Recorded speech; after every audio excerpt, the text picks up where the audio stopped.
corromperam a palavra de Deus. Como pode o demônio reinar de forma tão ampla neste mundo? Porque os homens e mulheres não obedecem mais à vontade de Deus?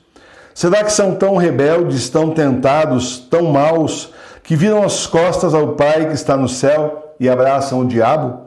A resposta é simples. Não se pode obedecer aquilo que não se conhece. Onde se pode conhecer então a palavra de Deus? Na Bíblia e na igreja. São Jerônimo levou mais de 20 anos para traduzir sozinho todos os textos da Vulgata, a Bíblia em latim.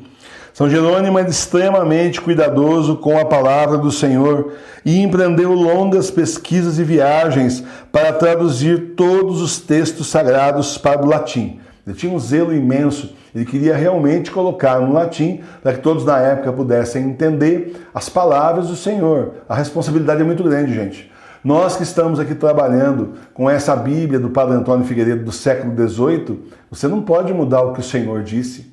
Você não pode mudar uma vírgula, a gente sabe disso. Você não pode mudar uma vírgula, você muda o sentido do que o Senhor está ensinando.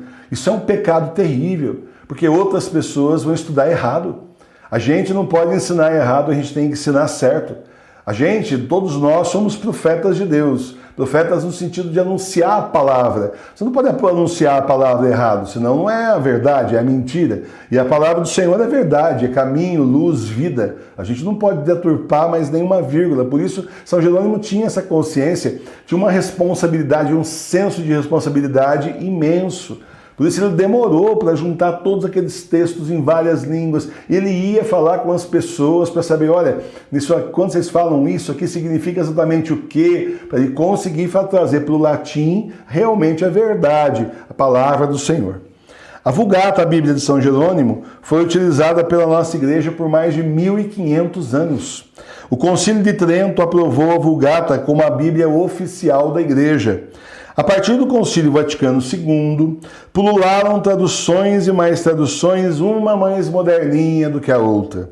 Foram deformando a palavra de Deus, mudando palavras, tirando partes de versículos, acrescentando notas de rodapé irritantes que conduzem muitas vezes o nosso olhar para aquilo que Deus não disse. Você começar a estudar, a primeira Bíblia que eu estudei era uma azulzinha, a primeira Bíblia que eu estudei, a gente não lia nota de rodapé, porque se lia desanimava. A gente não sabia ainda naquela época, né, quantos anos isso, não sabia ainda naquela época que o negócio era do tamanho que é, né? Mas a gente já desconfiava que aquilo não era bom, então a gente não lia aquelas notas de rodapé, justamente porque distraía, distorcia, atrapalhava a espiritualidade, né? Pessoas arrogantes e cheias de soberba resolveram desmerecer São Jerônimo. Atualmente está na moda desmerecer São Jerônimo. Andaram lançando bíblias novas aí, então para vencer São Jerônimo, criticam São Jerônimo. O pessoal de esquerda faz isso, né? Desmerece o indivíduo, tudo de bom que ele fez, todo o conhecimento da igreja, 1500 anos, são arrogantes, posam que sabem mais do que São Jerônimo, que estava lá na época. Há poucos séculos de Jesus, 4 séculos depois só. São Jerônimo era ali, contemporâneo de toda aquela gente que tinha ainda aquela cultura do tempo de Jesus. E essa gente hoje, com uma cultura muito diferente, eles querem criticar São Jerônimo. Eu fico revoltado com isso, sinceramente. Tudo isso eles fazem para nos empurrar goela abaixo traduções que não são fidedignas à Bíblia que a igreja usou por 1500 anos.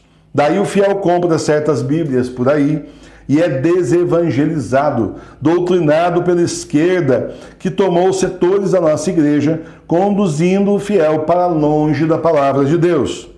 Pois bem, já que não dá para pegar a Bíblia está deturpada, várias traduções por aí não condizem com a Vulgata. Para falar a verdade para você, gente, a que mais se aproxima da Vulgata não é exatamente a Vulgata. Não é que nem essa que a gente está fazendo.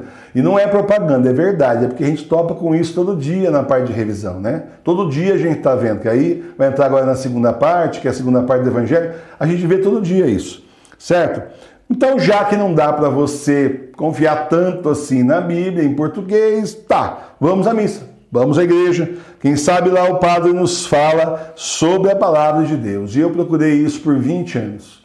Por 20 anos eu mudei de igreja em igreja, de paróquia em paróquia, de padre em padre, de horário em horário de missa. Eu acho que na cidade que eu morava, eu fui em praticamente todas as paróquias procurando padres que realmente dissessem, explicassem, lançassem uma luz sobre o Evangelho, para que a gente pudesse viver o Evangelho, que ensinasse o Evangelho.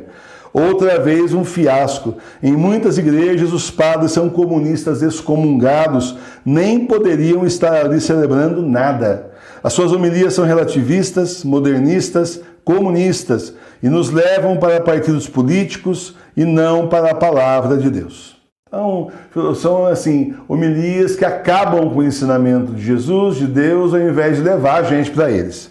Se a Bíblia não acabou com a fé do fiel, vem esse time de padres aí para acabar de vez com tudo. Sob a batuta do tapa, eles negam os milagres de Jesus, negam os exorcismos que Jesus fazia, negam a justiça de Deus, esvaziam o inferno e adotam o slogan "A vida é agora". Parece propaganda, né, daquele cartão que passava na TV, né? Quantos padres e bispos excomungados da verdadeira igreja conduzindo o povo de Deus para o inferno junto com eles? Está cheio. E essa semana nós vimos vários escândalos aí. Você vê que tem bastante gente que está no lugar que não deveria estar. E eu estou falando de antes do pandemônio que está aí, quando as igrejas estavam abertas ainda. Porque agora o caos se instalou definitivamente, sem confissões, sem comunhões para a maioria, sem batismos, sem casamento, nem extrema-unção para a maioria dos fiéis. A verdade é que a falsa igreja primeiro abandonou a Deus e depois abandonou os fiéis. Para eles nós não somos mais que pagadores de dízimos, mais do que eleitores a serem conduzidos para os seus candidatos. Mas o Senhor não nos abandona. A igreja pode ter abandonado, uma parte pelo menos dela aí nos abandonou, uma parte do clero boa, bem significativa, nos abandonou, mas o Senhor não nos abandona. Jesus prometeu que estará conosco até o fim dos tempos. Ele prometeu que as portas do inferno não poderão contra a igreja, contra a verdadeira igreja, que somos eu e você que temos fé. E assim ele nos deixou sua sagrada face. Ele nos deu a capela da Sagrada Face, fiel a Jesus, fiel à Igreja Católica Apostólica Romana de 2000 anos, fiel ao Papa Bento XVI. Ele nos deu a igreja doméstica, a igreja nas nossas casas, como nos primeiros tempos da igreja original dos apóstolos. E nós não voltamos a ser 12, nós somos muito mais do que isso. Mais ainda, o Senhor nos deu os sacramentos, a comunhão espiritual, a confissão espiritual, o batismo, o matrimônio, até mesmo as bênçãos e exéquias. Tudo isso o Senhor nos deixou para que a igreja verdadeira não morra, mas guarde a fé até a volta do Senhor. Se você estudar a história da igreja, verá que essa não é a primeira crise pela qual os católicos passam. Na nossa vida mas para a história da cristandade não é não. Os japoneses ficaram 300 anos sem padre, mas permaneceram fiéis a Cristo. Na Revolução Francesa, quando padres foram mortos, outros apostataram e outros fugiram, abandonando a França. O Senhor estava com os fiéis nos sacramentos, assim como está hoje. Inclusive tem um padre que escreveu um livro, estou querendo trazer aqui para a gente. Esse padre escreveu um livro lá na Revolução Francesa ensinando os fiéis como que eles iam fazer sem igreja verdadeira na época aberta, justamente nas casas deles. Ele era teólogo também. Muitos são os exemplos ao longo dos 2000 anos de história. Nós, católicos, estamos nas mãos de Jesus, em união com a verdadeira igreja de 2000 anos, com seus santos e santas, com o legado que eles nos deixaram das revelações divinas e de seus ensinamentos. Não se sinta só, porque Jesus está com você. Você está aqui na Capela da Sagrada Face, que Jesus criou para você nesses tempos que são os últimos. A devoção à Sagrada Face é a devoção do fim dos tempos. Nós estamos com você e vamos juntos caminhando com Jesus e para Jesus. Até o final do ano nós teremos o Novo Testamento do século XVIII, traduzido direto da Vulgata para o português, pelo menos a primeira parte. É a tradução que nós usamos aqui em todos os encontros com Jesus. O Espírito, aí você vai entender de verdade o que o Senhor quis dizer. Você vai ver que tem um monte de diferencinha e as diferencinhas se somam e dá uma diferençona. Você vai entender de outro jeito que você não tinha entendido ainda.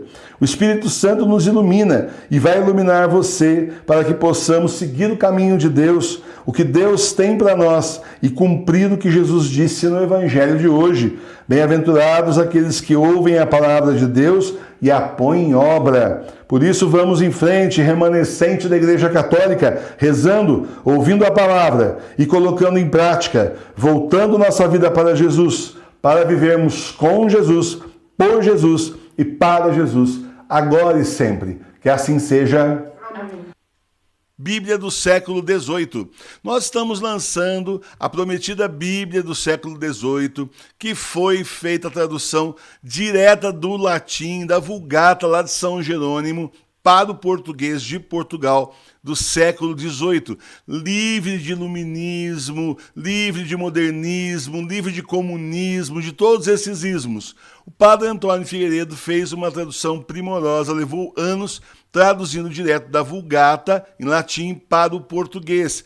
Nós estamos lançando o primeiro volume dessa Bíblia, o Novo Testamento, volume 1. Você terá os 4 evangelhos e também os Atos dos Apóstolos. Você vai ver muita diferença dessa tradução original da Vulgata para as outras que você conhece. Então vale a pena adquirir. Está lá no site da editora Remanescente. Na loja virtual tem vários planos, inclusive para você adquirir em pré-venda. Nós estamos angariando recursos para lançar esse livro. Então nós precisamos de você, que você adquira antes em pré-venda, para que a gente possa lançar até dezembro. Aí você comprando agora, até dezembro, nós vamos mandar para a gráfica, tudo, até dezembro chega aí na sua casa pelo correio. Justamente o Novo Testamento, volume 1, uma edição primorosa, com folhas brancas, letras maiores que as Bíblias normais, 400 páginas, trabalho muito bonito, todo costurado, né, em capa dura, para você ter para sempre aí, estudar, folhear, enfim, marcar, se você assim o desejar, e entender a palavra de Jesus como ele disse realmente.